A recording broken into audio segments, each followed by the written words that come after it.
Mark here again with the Exotic Car Play Place, and we're here scoping out the Tesla. You let me know what you think about these cars. Should I pick one of these up for myself?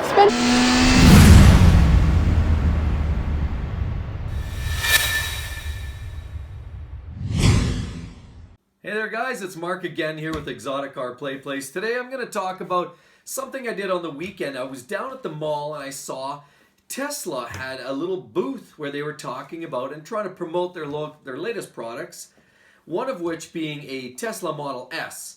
And the Model S is the sedan. It's the 4 doors, it's the trunk. And looking at that car in much more detail, I haven't really taken too close of a look at the Model S's or really any other Teslas for that matter too much previous to this. But I really had a chance to give it a good feeling over, sit in it, look at it, play with the controls. The people were being very obliging. I was able to get in and out, and I might take one for a test drive one of these days, and I'd sure like to review that as well, possibly share my experience with you. But before we get to that, guys, today's video I'm really comparing two things. I'm comparing my BMW E60 M5, which is a ferocious fire-breathing beast of a sedan, and of course coincidentally it's BMW, which obviously, if you're following my channel, you'll know I have a soft spot for BMWs, Porsches, and Lamborghinis in particular. But anyway, this video, I'm going to be talking about the top 10.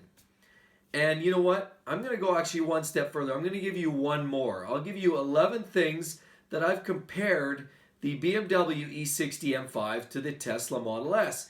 And I've considered, do you trade a car like the M5 in on an S, a Model S? I mean, obviously the E60 M5s are becoming less and less available out there on the market. It's a dying breed because the good ones are fewer and far between. And of course, you can't replace a car that's built on a Formula One, basically in essence Formula One technology, at least in the drivetrain. It's a pretty special car. And I know a lot of you guys really, really love the M5. So do I. But I'm always willing to try new things. And what is your thought? By the end of this, I'm going to throw some of these specs at you. 11 of the top 10 specs, things that I'm going to share with you of both cars, directly relate them. And you tell me at the end of this video, I'd appreciate in the comments below, definitely leave your comment as to what you think is the best car to go with. Obviously, the E60 M5 is more aggressive, loud. It's the driver's experience.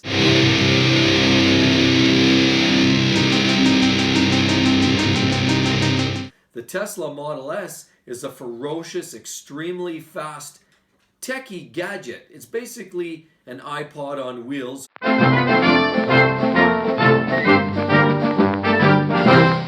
with huge horsepower. So, let's get started, everybody. We're going to talk about all these different comparison factors. So, firstly, when both of these cars are new or were new, and of course the E60 M5, I'm going to talk in Canadian funds here. The M5 was over $100,000 Canadian. It was actually closer to $130,000 Canadian, outfitted in the way that my car is. Now, compare that to the Tesla, which is coincidentally, ranges pretty dramatically. But you know what? It's pretty safe to say that they cost over $100,000.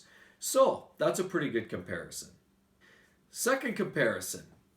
Well, the BMW E60 M5 gets about 250 miles to a tank of fuel. So in other words, if you're going to gas it up, you're going to drive 250 miles. When you get to that 250th mile, you better sure hope that you have a gas station very close. Because it doesn't matter if you drive it easy, drive it hard, drive it at low RPM, like you're cruising on the highway. It doesn't seem to matter. The best I can do is about 400 kilometers on a tank, which is a little more than that. That 250 mile range is about all you're going to get.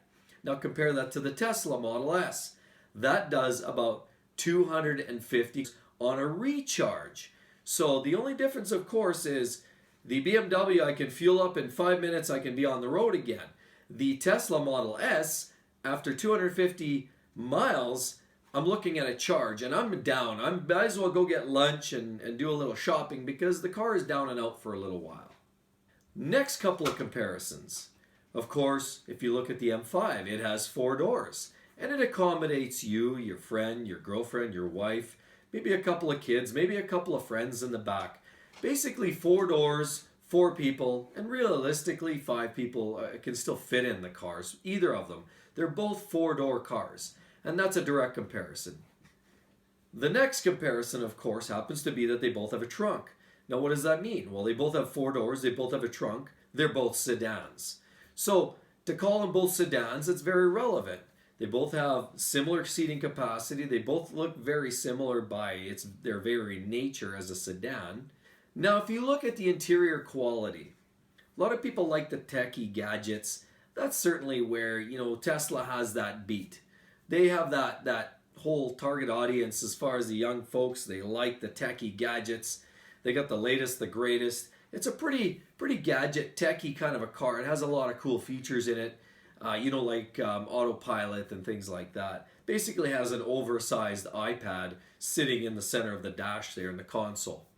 The M5 does not. It has an X-Drive system, but more important to the subject here and the fact that they both have high quality interiors. Both the interior finishing of both these vehicles are premium. They both have, well appointed with luxury finish.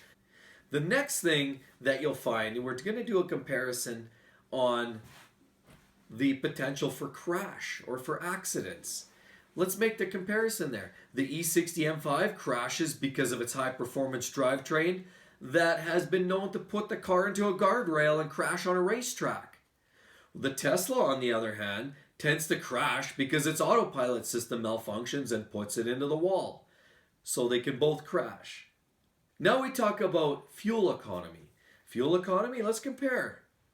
The BMW E60 gets somewhere between 12 to 15 miles per gallon, depending on how you're driving. This thing passes pretty much everything but the gas station. Probably a lot less if you're really driving it hard, but we're talking about just a moderate level of driving.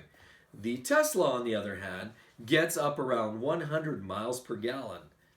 What can you say? The Tesla's got that one beat too. Now let's talk about the 0 to 60, and that's what you guys all really care about here after all anyway, isn't it? That's what I care about, is the performance, the outright performance. 0 to 60 in the E60 M5 in European format is around 4 seconds flat, 4 to 4.2 seconds is essentially the 0 to 60 time on the M5. The Tesla, on the other hand, there's been reports of the Tesla Model S getting anywhere from a 0 to 60 mile per hour time as slow as 3 seconds, but as quick as 2.5. And Tesla themselves on their website state a 0 to 60 time of 2.7 seconds. I would say that pretty much eclipses the M5's time, wouldn't you? Now, horsepower. Why not? Let's compare a horsepower. After all, it's a horsepower car. Let's talk about horsepower games. The E60 M5, 507 horsepower. The Tesla, some claims 460 some horsepower, other claims 500 plus. At the end of the day, give or take, we're talking about 500 range, 450 to 550. In that range, again, puts it right smack dab right in there in line with the M5. Then we talk about the top speed. Well, the top speed, let's face it, factory set at 155 miles per hour by BMW on the M5. Tesla, 155 miles per hour, limited by Tesla. Now, there's a trick to this little story. For about $1,000, you can put a little reprogrammed chip into the M5, and that 155 mile per hour top speed soon becomes 205 mile per hour top speed. Not that you necessarily want to do that, but that is a possibility. The BMW wins in this case. Now, one more topic, and this is the 11th. So this is the bonus item. They both have their own form of tech. The BMW E60 has what is considered basically a relatively antiquated system now. They call it the M-Drive system, or the iDrive, or the X-Drive, depending on the type of car you're driving. In the M cars, it's the M-Drive, which is the small interface in the center of the screen. Or in the center of the console of the car. And really what that is just a larger screen that allows you to customize your car settings, performance settings, light timing settings, a lot of different features are enabled or disabled through that iDrive system. The Tesla, on the other hand, basically has a glorified, basically an iPod Pro mounted into the middle. I don't want to use that, it's not the actual term, but it essentially looks like the Pro iPad, and essentially is much larger, is even more configurable, and again, that's a big part of the techie function of that car. That is why a lot of people are excited about the Tesla. It's all the gadgets. It's full of electronics. It's very customizable. And hey, what's not to like about a car that also goes 0 to 60 in 2.7 seconds? So everybody, in summary, I hope you enjoyed the video. Don't know what you guys think. I've considered trading off the M5 for a Tesla. What do you think? They both fit the bill. Fits the same number of people. They're both sedans. They're both very well made. They're both very attractive. They both have their share of tech. They're both high performance. But one appeals more to the senses of the sound, the aural senses that you get from the sounds of the exhaust system, from the thrust, the shifting, the hammering that you get when you're driving and pounding through the gears. The other one's more like a glorified vacuum cleaner that goes like crazy. It accelerates like a skidoo on steroids. So, everybody, I hope you liked that video. I just thought I'd summarize the specs on these two cars, make the comparison. You tell me which car would be the one to stick with. They're both sedans, but they kind of both appeal to a little bit different, broader type audience. Anyway, please do make sure you like, subscribe, and comment, guys, gals. We'll talk to you in the next one. Bye-bye.